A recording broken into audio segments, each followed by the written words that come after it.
বৰ বিশেষ নকওঁ, কিন্তু মই এটা কথা ক'ব বিচাৰিছো, আমি ইতিমধ্যে বহুত আন্দোলন কৰিছো ইয়াত মাটিৰ কাৰণে। আদানী আম্বানীক যে মাটি দিবলৈ বিচাৰিছে, হয় নাই?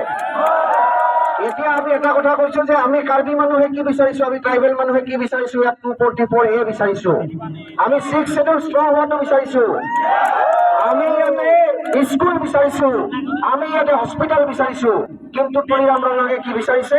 তেখেতৰ 200 কোটি টকীয়া ঘৰ বিচাৰিছে। গতিকে এই অন্যায়ৰ বিৰুদ্ধে আমি কিন্তু যুদ্ধ কৰিব লাগিব। যদি আজি কাৰ্বি মানুহ হওক, তেওঁলোকে কি কৰে যে নিৰ্বাচনৰ সময়ত কেৱল তেওঁলোকে ভাবে যে বিজেপি RSS ভাবে যে নিৰ্বাচনৰ সময়ত কাৰ্বি মানুহক 1 বটল মদ আৰু অলপ গাহৰি মাংস দিলেই তেওঁলোকে চলি যাব বুলি ভাবে। কিন্তু আজি এই যে সমাৱেশত আহি মানুহে দেখাই দিলে যে ৰ'দ বৰষুণ নেওচি 1 টকাও চব পকেটৰ পৰা পইচা খৰচ কৰি কেৱল অধিকাৰৰ দাবীত যে ইয়াত মানুহ আহিছে, এইটোৱে কিন্তু তুলিৰাম ৰঙাক আজি ভয় খুৱাই দিব। আৰু এই স্পীড আমি গাঁৱে ভূঞে সকলো জায়গাত আমি লৈ যাব লাগিব যে আমি আমাৰ দাবী পূৰণ নোহোৱা পৰ্যন্ত কিন্তু আমি ক্ষান্ত হৈ নাথাকো।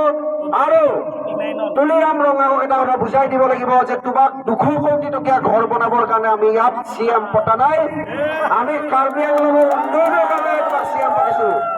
এইখিনিয়ে মই কলো।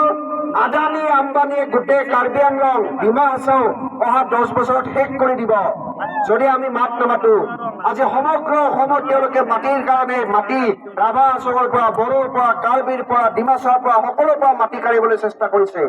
কিন্তু আজি ইয়াত APHLC যি ষ্ট্ৰং ফাইট কৰিছে, তাৰ সন্মুখত কিন্তু